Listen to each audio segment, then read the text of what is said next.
Salam untuk Anda dan selamat datang kembali di penelusuran mendalam kita.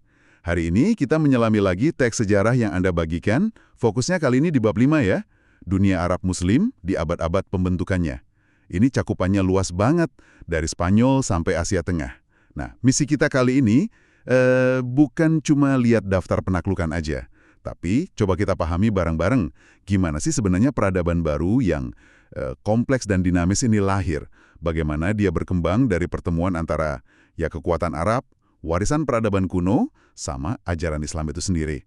Oke, mari kita mulai penelusuran kita. Tentu. Periode yang kita omongin ini kan masa setelah penaklukan awal yang cepat itu ya. Disinilah justru fondasi peradaban baru itu diletakkan. Proses mengintegrasikan masyarakat, wilayah yang beda-beda banget di bawah naungan Islam, dan ya awalnya dominasi Arab.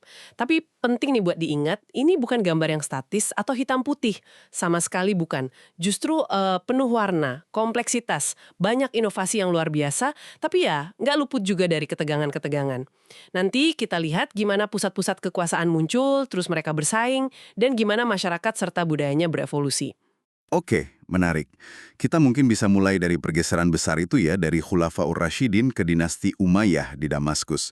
Muawiyah ini kayaknya membuka babak baru gitu ya. Iya, betul. Pemerintahannya jadi lebih terpusat, terus bersifat dinasti, dan kayaknya nggak terlalu bersandar lagi pada solidaritas kesukuan Arab yang lama. Yang menarik nih, di awal-awal katanya mereka masih pakai birokrat dan bahasa dari rejim sebelumnya. Yunani di barat, Pahlawi di timur gitu. Benar sekali. Sebelum Arabisasi itu benar-benar digalakkan secara masif, mereka memanfaatkan struktur yang sudah ada. Tapi ya pasti ada tantangannya dong. Disebutkan ada gesekan sama mu'alaf non-Arab, Mawali tuh ya. Ya, Mawali. Terus persaingan antar suku Arab sendiri juga masih kencang, dan konflik perbatasan sama Bizantium juga nggak berhenti-henti. Betul, dinamikanya tinggi sekali. Dan itu terus bergerak, nggak berhenti di situ. Pertengahan abad ke-8, Umayyah kan digulingkan tuh sama revolusi Abbasiyah. Nah, ini dia, Revolusi Abbasiyah. Dan ini bukan cuma sekedar perebutan kekuasaan di istana ya. Revolusi ini didukung oleh koalisi yang luas banget. Ada Mawali yang merasa dipinggirkan, ada juga kelompok-kelompok pro-Syiah. Pusat kekuasaan geser lagi, ke timur, ke Baghdad. Baghdad. Abbasiyah ini nggak cuma pindah ibu kota, mereka bangun kota baru dari nol, kota bundar yang terkenal itu. Oh, yang desainnya unik itu ya? Iya, desainnya sendiri tuh udah sebuah pernyataan politik, mau nunjukin kemegahan, tapi sekaligus juga ada jarak gitu antara khalifah dengan rakyatnya.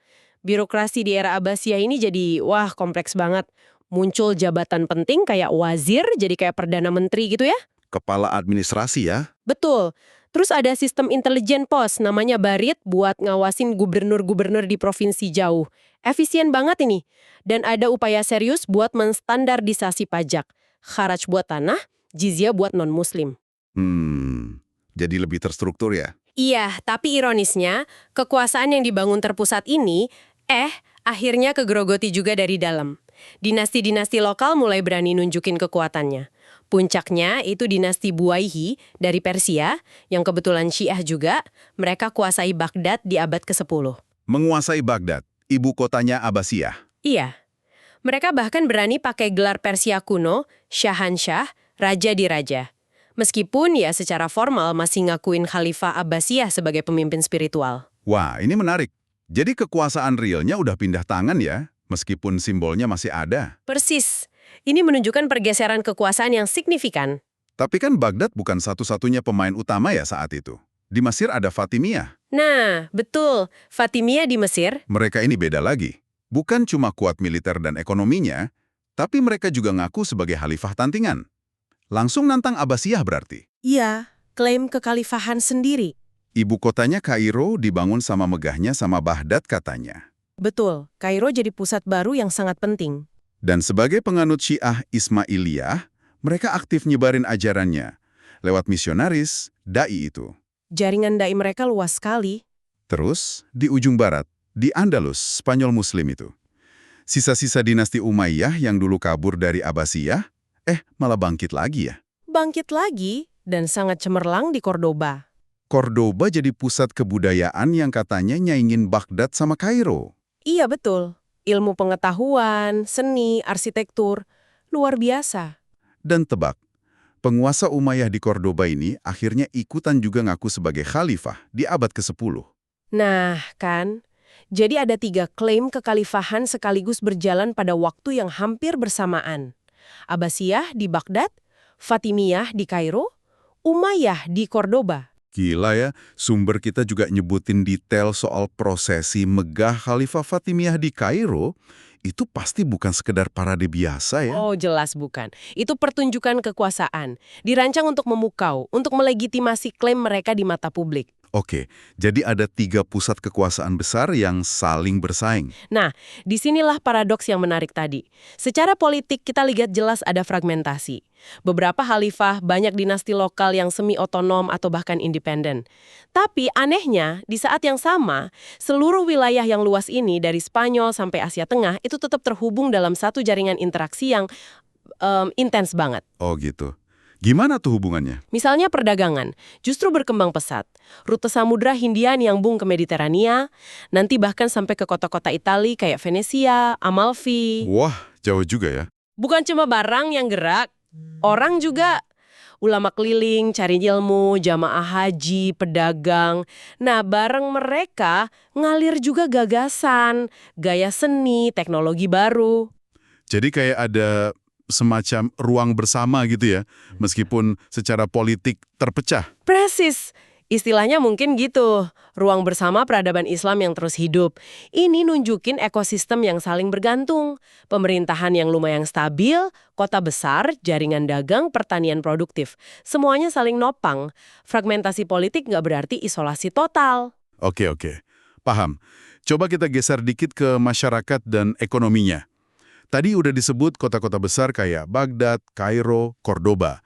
Pertumbuhan kota ini kan penting banget ya. Sangat penting. Jadi pusat pemerintahan, perdagangan, dan pasti narik banyak orang kan, populasi besar. Magnet urban. Nah, kota sebesar itu kan butuh makan, butuh bahan baku, pasti dari desa kan? Iya, dari hinterlandnya. Sumber kita kasih contoh menarik nih di Damaskus.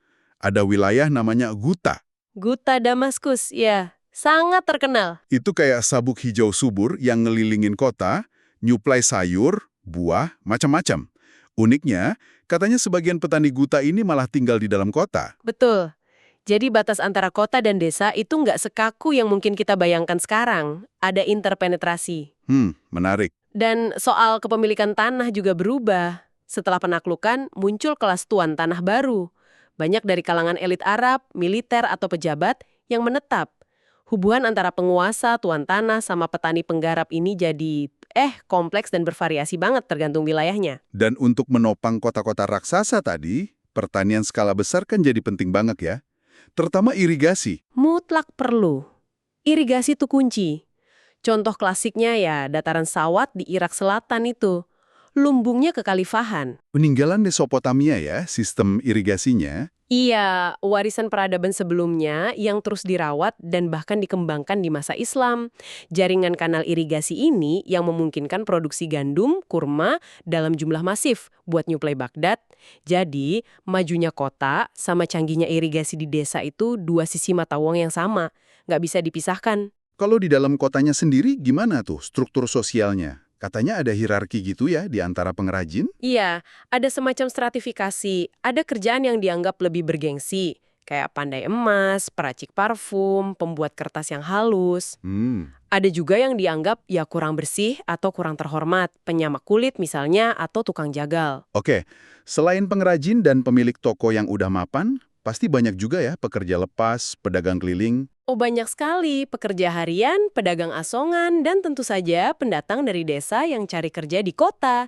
Jadi, ya ekosistem urban yang sangat ramai, dinamis, dan berlapis-lapis. Oke, sekarang coba kita masuk ke jantungnya nih, bahasa, budaya, dan pemikiran. Bahasa Arab, perannya sentral banget ya? Sentral sekali, nggak bisa dilebih-lebihkan. Bukan cuma bahasa penakluk awal, tapi jadi bahasa suci kan, karena Al-Quran. Yang diyakini firman Tuhan dalam bahasa Arab, dan jadi kitab pertama yang ditulis massal dalam bahasa ini. Status sakral ini yang angkat derajatnya. Jadi bahasa administrasi kekhalifahan, terus juga jadi bahasa ilmu pengetahuan dan sastra di seluruh dunia Islam waktu itu. Betul. Menyebar luas di kalangan non-Arab juga. Yang masuk Islam atau yang kerja di pemerintahan, lama-lama pakai bahasa Arab. Pusat sastra juga pindah ya dari gurun Arabia ke kota-kota baru kayak di Irak. Ya, ke pusat-pusat urban baru. Satu hal penting yang dicatat sumber kita, justru karena status Al-Quran yang tinggi itu, puisi Arab pra-Islam yang dari zaman jahiliyah malah jadi penting banget, jadi model keindahan dan kefasihan bahasa Arab baku. Nah, ini ironi yang menarik kan? Sastra dari masa sebelum Islam justru jadi standar acuan bahasa untuk memahami teks suci Islam. Iya, menarik banget. Dan puisi Arab itu sendiri enggak statis. Gaya qasidah lama yang biasanya komunal, cerita soal gurun, kebanggaan suku, itu mulai dilengkapi, bahkan kadang tergeser sama gaya baru. Gaya baru gimana tuh? Lebih individual, lebih urban, dan sangat sada seni, istilahnya gaya badih. Cirinya itu penggunaan kiasan, metafora, permainan kata yang canggih banget. Contohnya siapa? Al-Mutanabbi abad ke-10, itu bintangnya. Dia punya hubungan patronase sama penguasa Aleppo, Saif al-Daula. Puisi-puisinya luar biasa. Kadang muji-muji patronnya setinggi langit, tapi sering juga nyiretin kebanggaan diri si penyair yang nggak kalah tinggi. Sangat personal dan penuh permainan intelektual. Wah, keren ya. Selain puisi, gimana bidang intelektual lain? Sejarah misalnya? Penulisan sejarah jadi penting. Awalnya mungkin buat ngumpulin riwayat nabi, hadis itu sama riwayat para penguasa. Tapi terus berkembang. Lalu muncul sosok-sosok unik kayak Al-Biruni di abad 10-11. Wah, ini ilmunya ensiklopedis banget orang ini. Al-Biruni yang nulis tentang India itu ya? Betul, karyanya Tahqiq Malil Hind itu fenomenal. Dia berusaha memahami peradaban Hindu secara mendalam. Tujuannya bukan buat debat, bukan buat kritik, tapi murni untuk memahami apa adanya. Dia bilang gitu di bukunya?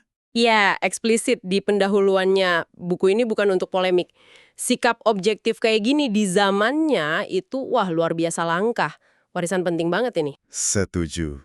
Luar biasa. Terus, filsafat gimana? Falsafah? Nah, falsafah. Ini juga berkembang pesat. Salah satu pemicunya gerakan penerjemahan besar-besaran karya Yunani. Aristoteles, Plato, Neoplatonis, diterjemahin ke Arab, seringnya lewat bahasa Suryani dulu. Ini didukung banget sama Khalifah-Khalifah Abbasiyah awal. Hasilnya gimana?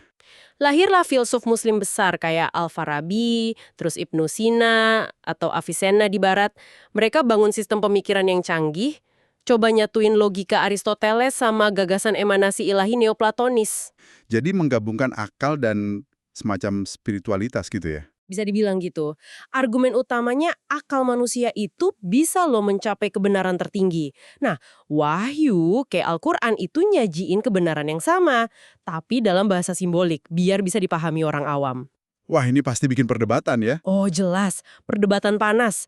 Muncul Al-Ghazali, teolog dan sufi besar abad 11-12, dia nulis kitab terkenal, Tahafut al-Falasifah, kerancuan para filsuf. Isinya apa tuh? Mengkritik filsuf? Iya, kritik keras ke beberapa ide filsuf yang dianggapnya bertentangan sama ajaran Islam yang literal. Ada 3 poin utama kritiknya. Pertama, filsuf kan anggap alam semesta ini abadi, nggak diciptakan dari ketiadaan. Nah, Al-Ghazali menolak ini. Kedua, filsuf bilang Tuhan nggak tahu detil-detil kecil partikular di dunia, hanya tahu yang universal. Ini juga ditolak Al-Ghazali. Ketiga, penolakan filsuf pada kebangkitan jasmani setelah kematian. Wah, ini perdebatan fundamental ya soal hubungan akal sama wahyu. Seru juga. Sangat fundamental. Dan dampaknya panjang. Oke, kita pindah ke agama dan hukum sekarang.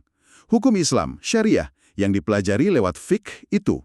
Jadi sistem yang komprehensif banget ya. Iya, berkembang jadi sistem yang sangat rinci dan luas cakupannya. Sumber utamanya kan jelas, Al-Quran dan Sunnah, praktik Nabi yang dicatat di hadis. Betul. Proses verifikasi hadis ini aja udah jadi ilmu sendiri ya, sampai ada kamus biografi perawi segala. Iya, ilmu rijal penting banget buat memastikan keaslian hadis. Tokoh kunci kayak Imam Al-Syafi'i di awal abad ke-9 itu berjasa banget merumuskan metodologi hukum Islam, usul al-fiqh. Apa kontribusi utamanya Al-Syafi'i? Salah satu yang penting, dia menegaskan kalau Al-Quran dan Sunnah yang sahih itu sama-sama infallible, bebas dari kesalahan, dan gak mungkin saling bertentangan. Keduanya harus dipakai sebagai dasar hukum. Ini jadi fondasi penting buat jurisprudensi Islam setelahnya. Nah, dari proses ini kan lahir berbagai mazhab hukum Sunni ya. Hanafi, Maliki, Syafi'i, Hambali. Itu yang bertahan sampai sekarang. Iya, 4 mazhab utama itu. Para ulama jadi penjaga dan penafsir hukum ini. Mereka pakai ijtihad, penalaran hukum independen berdasarkan sumber, sama ijma, konsensus ulama buat jawab masalah-masalah hukum baru yang muncul. Ada perdebatan soal pintu ijtihad katanya pernah tertutup. Itu perdebatan historis yang kompleks. Tapi faktanya, penalaran hukum itu terus berjalan kok. Terutama lewat para mufti yang ngasih fatwa buat kasus-kasus kontemporer. Jadi hukum Islam itu bukan sesuatu yang beku, tapi terus berdialog dengan zaman lewat kerangka metodologisnya. Oke, nah di sisi lain kan ada pandangan Syiah ya, yang beda soal kepemimpinan setelah Nabi. Betul, mereka punya pandangan berbeda soal suksesi. Percayanya suksesi harus lewat Ali bin Abi Thaib dan keturunannya, para imam, yang dianggap maksum, infalibel, dan penafsir wahyu. Iya. Cabang utamanya di periode yang kita bahas ini ada Ismailiyah, yang jadi basis teologis Fatimiyah di Mesir itu. Sama Imamiyah atau 12 imam, Itsna Asyariyah, yang nantinya jadi dominan di Iran. Jadi ada keragaman internal juga ya dalam Islam soal hukum dan kepemimpinan. Sangat beragam. Selain hukum formal dan teologi, ada juga jalur spiritual atau mistik Islam. Sufisme atau tasawuf. Sufisme, ini apa intinya? Kaum Sufi ini fokusnya mencari pengalaman langsung dengan Tuhan, lewat jalan penyucian jiwa, zikr atau mengingat Tuhan terus-menerus, meditasi, dan biasanya butuh bimbingan guru spiritual, syekh atau mursyid. Mereka membentuk kelompok-kelompok gitu ya? Ia membentuk persaudaraan spiritual yang disebut tarikoh atau tarekat. Contohnya Qadiriyah yang asalnya dari Baghdad atau Syadiliyah yang populer di Afrika Utara. Tokoh-tokohnya gimana? Ada yang beda-beda alirannya? Ada yang moderat kayak Junaid al-Baghdadi, dia berusaha menyelaraskan pengalaman mistik dengan aturan syariat. Tapi ada juga yang lebih ekstatik, kayak Abu Yazid al-Bistami yang terkenal dengan ucapan-ucapan syatahatnya. Ekspresi pengalaman spiritual yang kadang kedengarannya kontroversial bagi kalangan hukum formal. Ritualnya gimana? Seringnya melibatkan zikir berjamaah, namanya hadra, kadang disertai musik, nyanyian, bahkan tarian.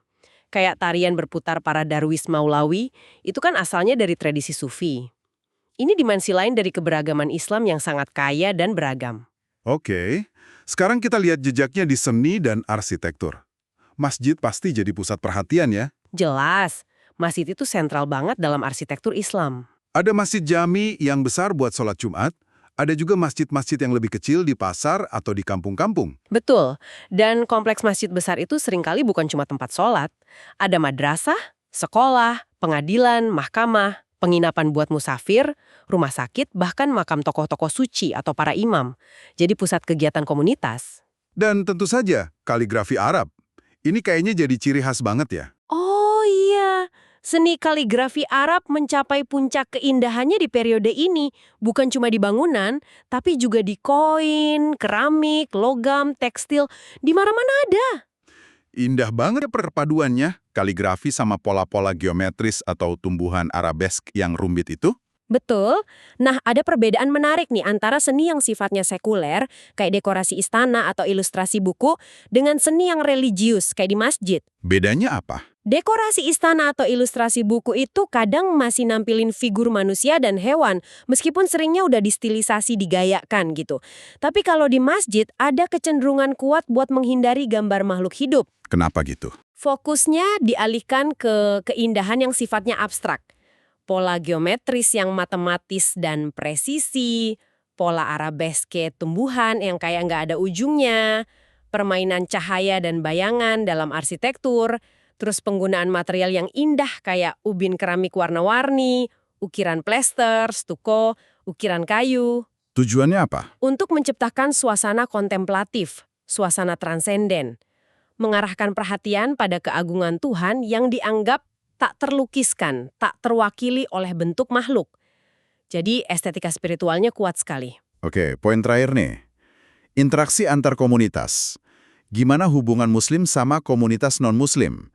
Kayak Yahudi dan Kristen, yang disebut Ahlul Kitab atau Zimmi itu. Iya, zimmi, artinya orang yang dilindungi. Secara umum, aturannya mereka diizinkan menjalankan agama dan tradisi mereka sendiri. Tapi ada batasan. Ada beberapa batasan. Misalnya soal membangun tempat ibadah baru, kadang ada pembatasan. Terus soal kesaksian di pengadilan atau aturan perkawinan antar agama. Dan mereka wajib bayar pajak khusus, jizya, sebagai ganti perlindungan dan pembebasan dari wajib militer. Sejarahnya gimana? Selalu damai atau gimana? Wah, kompleks banget. Nggak bisa digeneralisir. Ada periode toleransi yang panjang, di mana komunitas non-muslim berkembang. Tapi ada juga masa-masa persekusi di bawah penguasa tertentu. Contohnya Khalifah Fatimiyah Al-Hakim di Mesir, atau dinasti Almohad di Afrika Utara dan Spanyol. Jadi ya naik turun. Oke. Penting juga lihat dinamika internal komunitas Zimmi ini. Mereka punya struktur sendiri, punya pemimpin agama sendiri kayak Patriark Nestorian di Baghdad atau Patriark Koptik di Kairo yang diakui sama penguasa muslim dan bertanggung jawab atas komunitasnya. Peran ekonominya gimana? Seringkali penting. Banyak anggota komunitas ini yang ahli di bidang keuangan, kedokteran, atau kerajinan tertentu kayak emas dan perak. Komunitas Yahudi, khususnya di Irak, Mesir, sama Andalus, itu bahkan mengalami zaman keemasan intelektual. Lahir tokoh sekaliber Maimonides, Musa bin Maimun itu. Wah, Maimonides dari periode ini ya? Iya, sementara komunitas Kristen Timur kayak Nestorian, Koptik, Ortodoks Syria, mereka tetap mempertahankan bahasa liturgi kuno mereka, Suryani, Koptik, sambil ya sehari-harinya pakai bahasa Arab juga. Ada interaksi budaya juga berarti ya? Banget. Bahkan ada fenomena menarik di level rakyat, sinkretisme. Tempat-tempat keramat tertentu, kayak mata air, pohon keramat, atau batu keramat, itu kadang dihormati oleh penganut agama yang berbeda. Contohnya pemujaan sosok Khidir yang di Suriah, kadang diidentikan sama Santo Georgius. Ini nunjukin interaksi yang lebih cair di akar rumput, di luar struktur formal. Wah, kompleks sekali ya ternyata. Jadi setelah kita telusuri semua aspek ini, apa nih inti yang bisa kita tarik buat pendengar kita? Kayaknya jelas ya, dunia Arab Muslim awal ini bukan cuma soal kekuasaan atau penaklukan wilayah, tapi sebuah peradaban yang luar biasa kompleks, dinamis, penuh energi. Betul, tempat lahirnya institusi-institusi penting yang bertahan lama. Hukum, teologi, sistem pemerintahan. Dan juga tempat lahirnya budaya yang kaya banget, hasil perpaduan banyak unsur. Fondasi yang diletakkan di era formatif ini benar-benar membentuk lintasan sejarah dunia Islam selanjutnya, bahkan dunia secara umum. Semoga penelusuran kita hari ini memberi Anda gambaran yang lebih kaya dan ya lebih bernuansa tentang periode krusial ini. Mungkin sebagai penutup, ada satu hal nih yang menarik buat Anda renungkan lebih lanjut. Ini nyambung ke konsep asabiyahnya Ibn Khaldun yang disinggung di pengantar sumber kita. Oh iya, asobiyah, solidaritas kelompok itu ya? Iya, solidaritas kelompok yang seringkali basisnya kesukuan atau kekerabatan. Nah, coba deh direnungkan. Gimana ya ketegangan laten antara loyalitas kelompok yang sifatnya partikularistik ini, asabiyah, dengan cita-cita persatuan universal Islam di satu sisi, dan tuntutan administrasi kekaisaran yang harusnya rasional dan birokratis di sisi lain. Menarik. Tarik-menarik antara yang partikular sama yang universal ya?